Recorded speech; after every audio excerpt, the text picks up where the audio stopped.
नमस्कार। इन खबर में आपका स्वागत है। अमेरिका में गृह युद्ध की नौबत है। सत्ता को लेकर के संघर्ष चल रहा है।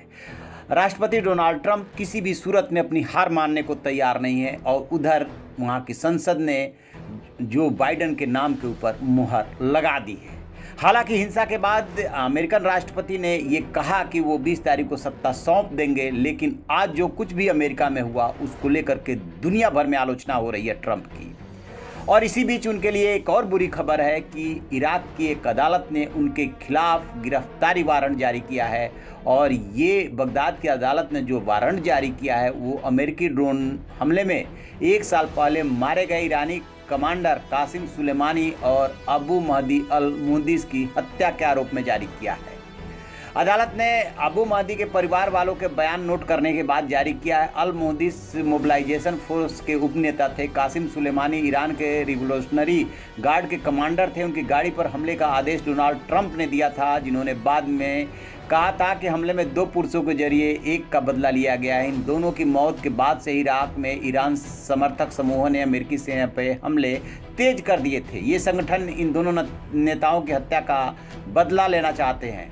इनके हमलों के विरोध में अमेरिका ने बगदाद के राजनयिक मिशन को बंद करने की धमकी दे दी। संयुक्त राष्ट्र के जो एग्नेस कैलमार्ड ने अपने बयान में दोनों हत्याओं को मनमाना और अवैध करार दिया था।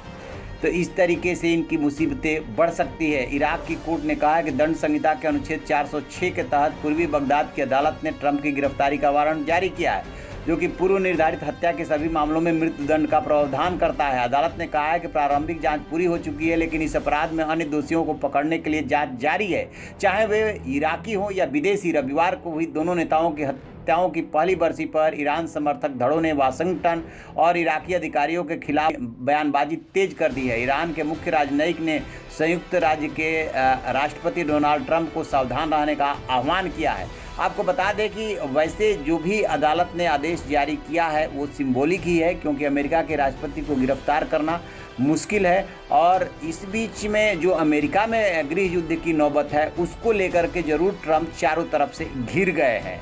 अब देखते हैं कि अमेरिका में गृह युद्ध की नौबत वाली स्थिति से कब तक वो देश उभरता है। कहाँ तो दुनिया का सबसे शक्तिशाली देश जिस पे सबकी नज़रें रहती है, और सिर्फ इतना ही नहीं कि वो महाशक्ति है बल्कि लोकतंत्र के लिए उसका उदाहरण दिया जाता है कि किस तरीके से अमेरिका में खुलापन है, किस तरीके से वहाँ पर लोकतंत्र की जड़ें मजबूत है। और अब जो ट्रंप ने किया है वो अप्रत्याशित किया है और इसकी उम्मीद किसी को नहीं थी कि ऐसा भी वो कर सकते हैं। हालांकि वो कह रहे थे कि वो सत्ता हस्तांतरण नहीं करेंगे, लेकिन ये भरोसा नहीं हो रहा था। ऐसा लग रहा था जैसे ये उनका बड़बोलापन है। लेकिन जिस तरीके से संसद पे आज हमला हुआ और उस हमले में 4 लोग मारे गए हैं और ट्रंप ने जो व्यवहार किया वो जो है उसकी आलोचना चारों तरफ हो रही है। और अब इराक की अदालत सिंबॉलिक ही सही उनकी गिरफ्तारी का वारंट जारी कर दिया है।